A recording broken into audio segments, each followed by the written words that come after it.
Thanks for checking out the Brad and John Show podcast. This segment of the show is brought to you by John Combest's book, Stalking, Harassment, Internet Trolling, A Guide to Recovering and Rebuilding After Online Attacks.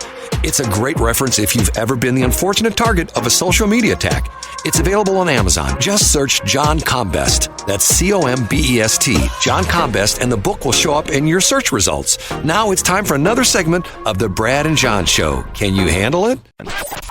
It's me, Egbert, once again. I'm the new owner of this station. I went out and hired the best talk radio consultant, Jeff Allen from News Talk STL, and told him to hire the worst talent he could find.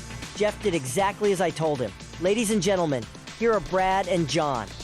You ever see that cartoon where the guy is trying to contemplate what he's going to do, and on one shoulder he's got the devil, and the other shoulder he's got an angel, and the angel goes, no, you don't want to do that. And the other side, the devil's going, yeah, do it. Do it. John is the angel. John is the guy going, no, don't say that. Don't say that, Brad. Johnny Angel on Brad's shoulder.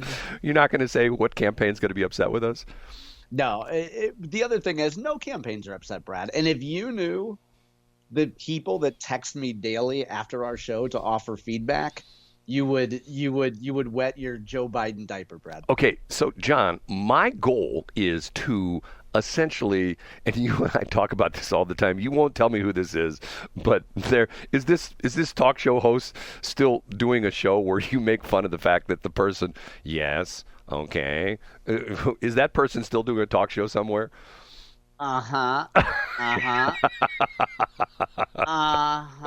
Okay. So what else are we talking about on the show today? So that person is still doing a talk show in the state of Missouri, right? And correct. Yeah. Is this at a big station? Or is this like one of our kind of stations, like little tiny pipsqueak kind of station like our station? Yeah. Okay.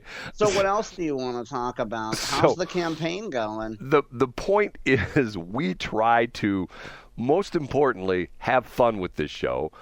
We obviously try to be informative about things, but at the same point in time, I'm this crazy, weird dude who is, I guess, the older I get, the more apolitical I get, because I can see both sides of the fence and I go, okay, you guys on the left, you're crazy nuts. You guys on the right, you're crazy nuts. Get what I'm saying? Yeah, I get it. And sometimes the partisanship just doesn't, like, for example, I wish I could talk about this more, but, you know what? I tell you, I need to talk to this person. Let's wait till next week.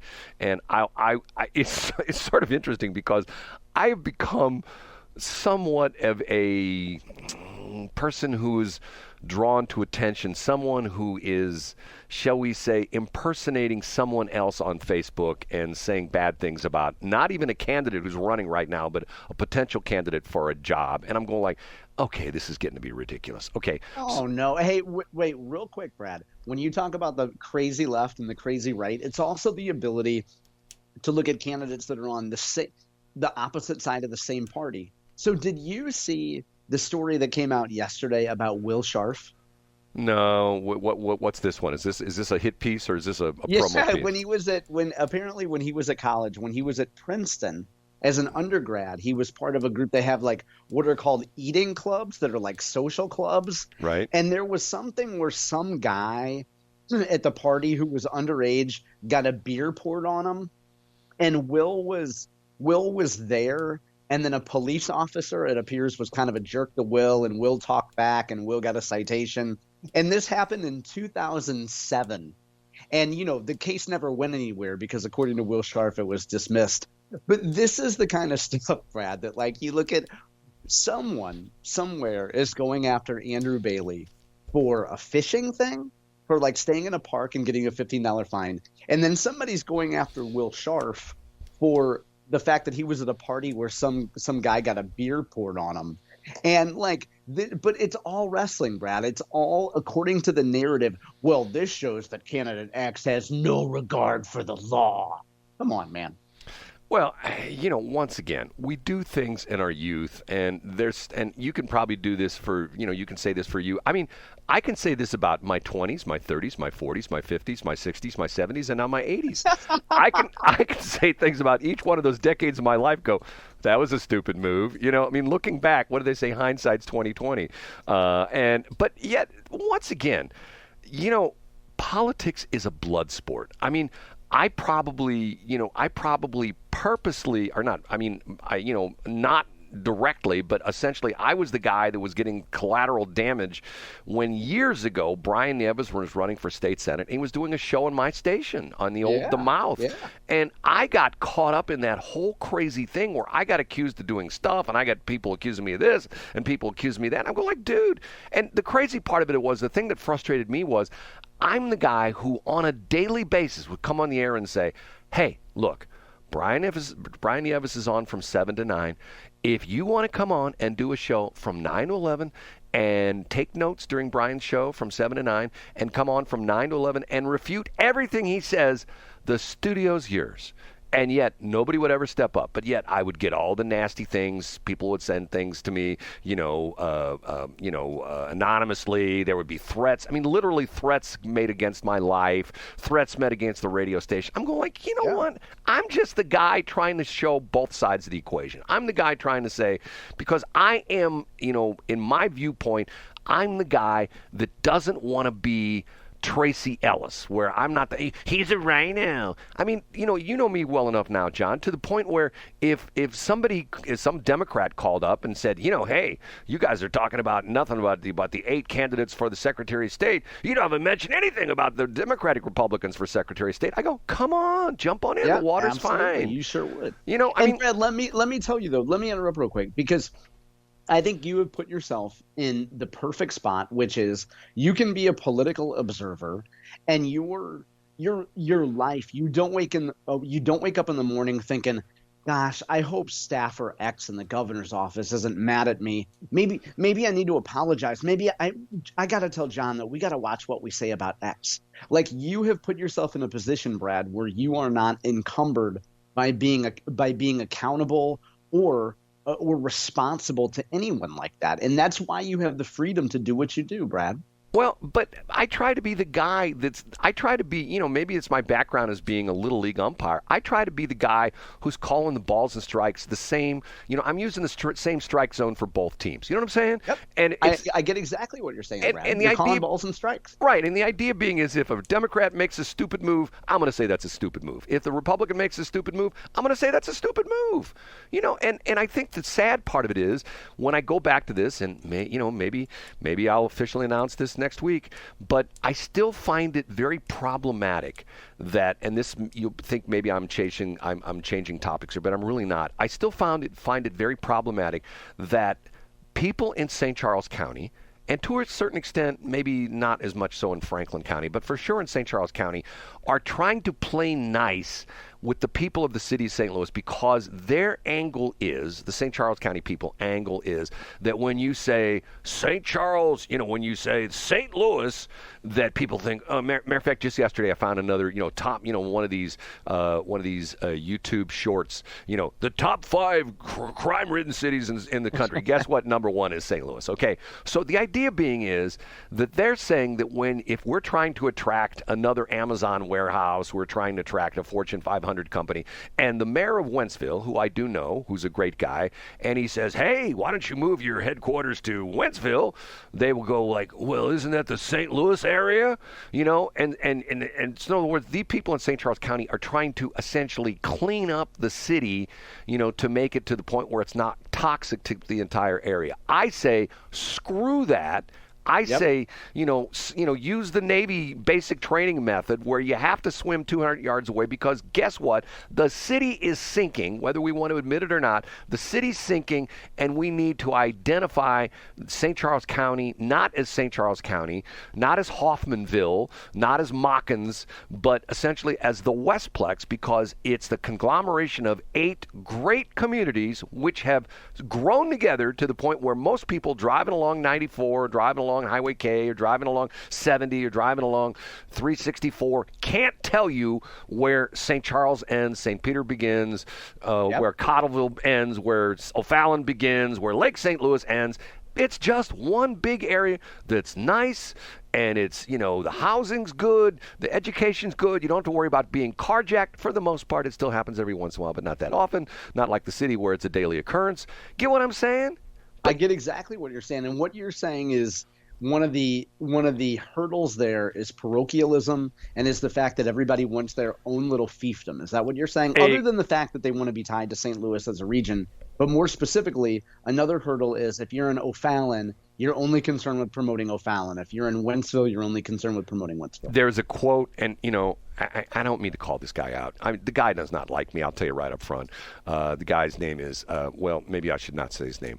Scott Drachnik, or whatever his name is. He runs the St. Charles County EDC. Okay, and he was quoted in an article as saying this exact same thing. We have to, be part of the St. Louis Metro because if we're, and he's, once again, he's a St. Charles County kind of guy. He works, I guess it's like a quasi-governmental agency. I don't know if it officially is part of the government. I know they get funding from the government. But he goes out. He's the guy who's traveling. Hey, locate your new place in St. Charles County.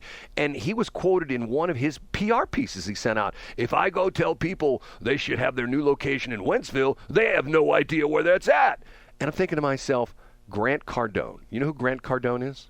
Oh, yeah, I sure do. I've watched a lot of his videos. Grant Cardone has a saying that if you don't know his name, it's his fault. And I say the same thing about the deal with Scott Drachnik. If you go talk to these big corporations and you mention Wentzville or Lake St. Louis or Darden Prairie, and they have no idea where that's at, it's Scott's fault that they don't know where that's at. Yep. Okay. Anyway, enough of that. Okay. Last thing, I went off a tangent to that. Yesterday, I got into some trouble yesterday. I got into trouble with a listener because at the very end of our show, let me see if I can find this. The very end of our show, I started talking about these, I'll call them the zombie not-for-profits that they're... Oh, yeah, that are fighting important diseases like polio that's running rampant across the country. Which are gone, okay? There's no more polio anymore, okay? There's no more polio. And what's interesting was I said this, and I got a very, very, very, very nasty email from a person. Matter of fact, and what's interesting about this is... Do you know this person? Are they a friend of yours? I do know this person, okay? And this person gave me a link to a website. I don't know if you ever heard of this website before. I guess I call it Cause IQ, CAUSEIQ.com. Have you ever seen this before? No. Do they go through and break down like the expenses of every nonprofit, I'm guessing? Okay. Here's the page, and this is like regional kind of thing. They do this all over the country. Okay, St. Louis area nonprofits. There are 20,072 organizations in the greater St. Louis Metro, including the cities of St. Louis and St. Charles. Combined, these St. Louis Metro nonprofits employ 481,246 people, earn more than $76 billion in revenue each year, and have assets of $158 billion. These are all not-for-profits. And by that, I thought to myself, holy cow, there's 20,000 of them. Now, what's interesting is they show employees per organization. This is like a bar graph, and it shows employees per organization, number of organizations. The number one is 0 employees. That's over almost 2,000. Matter of fact, 1,954. 1 to 10 employees, 909.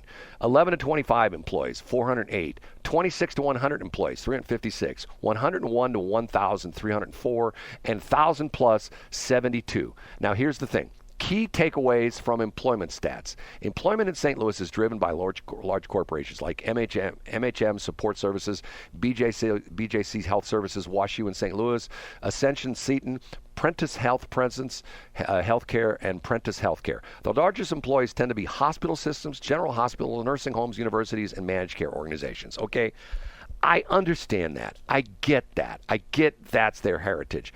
My complaint is, and why I was bringing up the fact that the March of Dimes was an organization that was essentially founded to help cure polio, who are what number president was FDR? Was he like 35? Yeah, it was FDR. I don't. No, he was before 35. I don't know. I don't remember. Franklin Delano Roosevelt was our president for many, many, many terms, which is in the result in a constitutional amendment. You can only have served 2 terms because he was actually elected. If I'm not mistaken, he died during his 4th term. Wasn't that the deal? Didn't he die during his 4th term?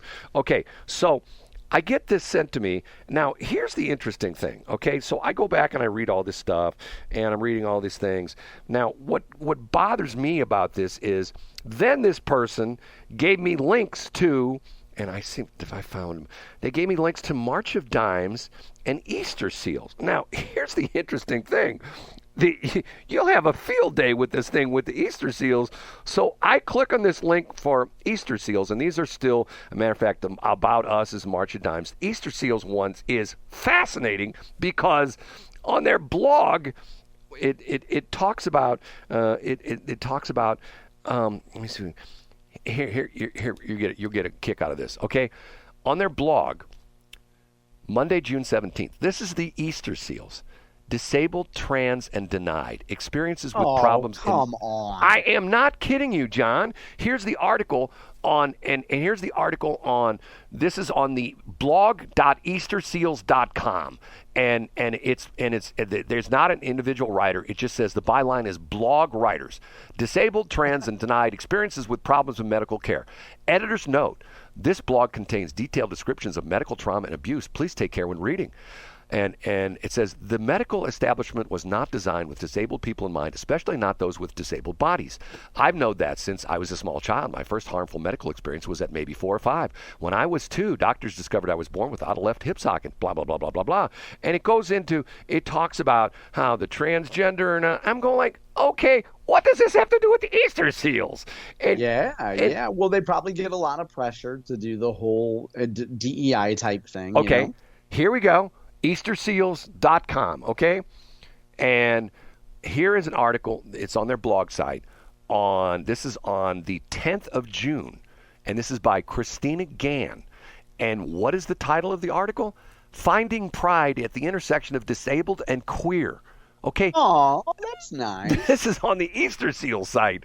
I've been disabled since birth, both developmentally and physically. The source was a congenital disorder, a hole in my diaphragm that most likely also led to my neurodivergent brain and my small intestines twisting inside my body. I had emergency surgery to move all but 11 inches of my small intestines when I was 9 years old after an excruciating 2 years of resilient mother fighting to convince my doctors I had a health problem at all. And it goes on. I'm going like, okay, so when you're donating money to the Easter Seal, you're essentially donating money to an organization that's fighting for trans rights?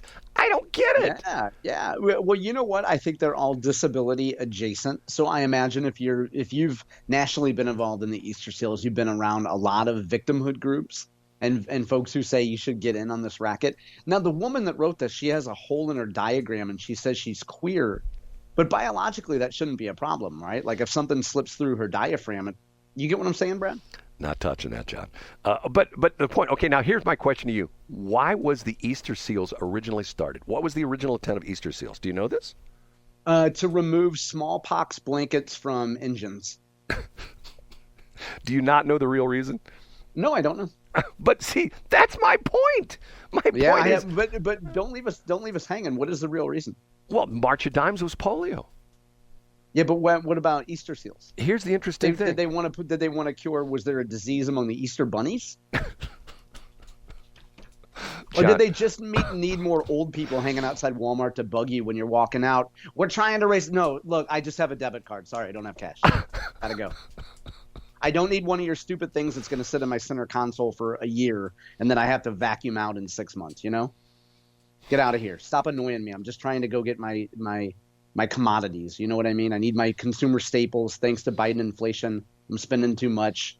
Good luck. Go back to Village North on New Florissant Road and just rot. Okay. John, I'm disappointed in you because you have not mentioned Red Hot Riblets or grape soda in that diatribe you just or the Petco cat food crowd. Right, they're still mad about Bill Belichick. And you haven't talked much about women in comfy shoes too much lately. I'm beginning to worry about you, John. Yeah, well, you know, they're all wearing their stinky Birkenstocks, you know, and jamming edibles into their mouth. So who knows?